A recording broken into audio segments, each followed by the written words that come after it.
अब जानना ये है लूणा कि मौत के नाम से तो मौत को सभी जानते हैं। जानना ये है कि मौत का अस्तित्व क्या है। मौत का अस्तित्व लूणा मौतमयी प्रकट होता है। मौत का अस्तित्व चेतन के अस्तित्व में नहीं होता है और चेतन का अस्तित्व ही चेतन में ही प्रकट होता है। चेतन का अस्तित्व मौत में नहीं होता है। मौत हमेशा ही चेतन को दूर से ही निहारती है और चेतन भी मौत को हमेशा ही दूर से ही निहारता है। यानी मौत और चेतन अपनी ओर से एक दूसरे में उतरते नहीं है। यदि मौत के भीतर चेतन को हम उतारें तभी चेतन उतरता है, नहीं तो अपनी ओर से चेतन मौत के भीतर नहीं उतरता है।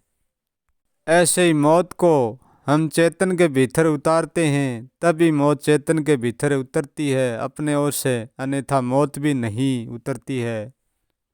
अब मौत को चेतन में उतारने वाला कौन होता है? मौत की परंपरा। और चेतन को मौत में उतारने वाला कौन होता है? चेतन की परंपरा।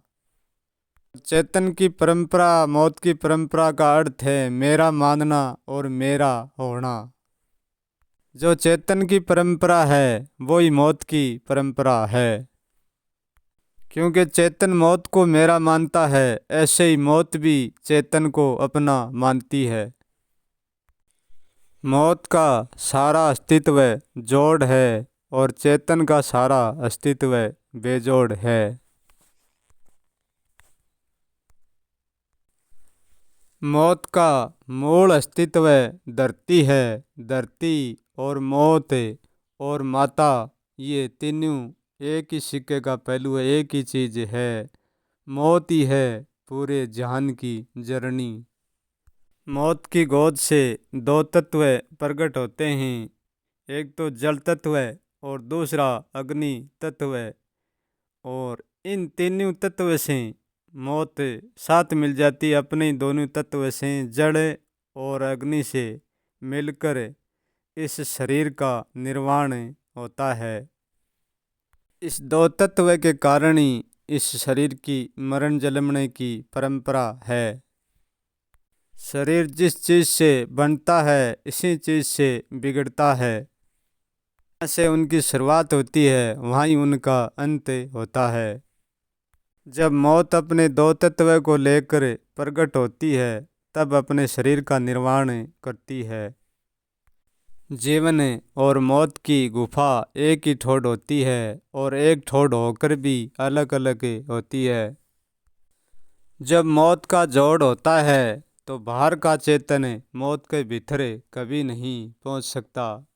तो शिल्प मौत के जन्म की प्रतीक्षा कर सकता है और प्रार्थना कर सकता है, भीतर पहुँच कर जन्म को बाहर ला नहीं सकता।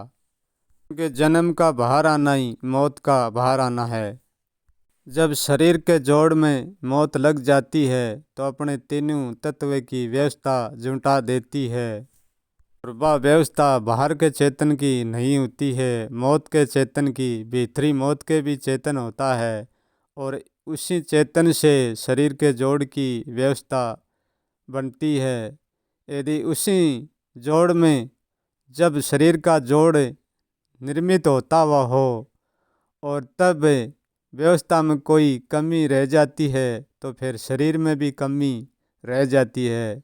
क्यों कि मौत का जो चेतन है वो पूरी व्यवस्था नहीं जुटा पाता है, किसी न किसी कारण से शरीर में कमी रह जाती है। परंतु ये चेतन कोई बाहर का नहीं होता है, ये चेतन मौत का अपना होता है और अपने चेतन के द्वारा वो शरीर का निर्माण मौत खुद अपने भीतर ही करती है। चेतन और मौत दोनों बराबर का पहलू ही, ना तो उसमें कोई छोटा है ना कोई उसमें बड़ा। मौत अपने को जिस तत्व से निर्माण करती है इस तत्व से ही तोड़ भी देती है।